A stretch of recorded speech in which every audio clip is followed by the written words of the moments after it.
Hello नमस्कार। यो अर्को भिडियोमा यहाँलाई स्वागत छ। अहिले चाहिँ हामी मोरङ जिल्लाको उलाबारी भन्ने ठाउँमा आएका छौँ। यहाँबाट चाहिँ हाम्रो सिस्टर यो तानको अर्डर गर्नुभएको थियो। उहाँसँग चाहिँ अलरेडी काठको तान रहेछ। काठको तानमा उहाँले ढाकाको कपडाहरू बुन्नु हुँदो रहेछ, साडी सहित गरेर।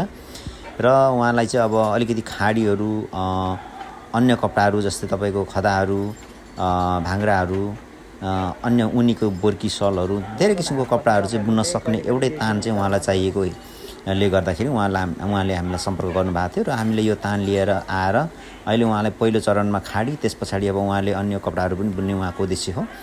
त्यसै अनुरूप चाहिँ हामीले उहाँलाई अहिले ट्रेनिङ दिएर अब अहिले सेल्फ चलाउन दिँदैछौँ। उहाँले सेल्फ चलाउँदै हुनुहुन्छ।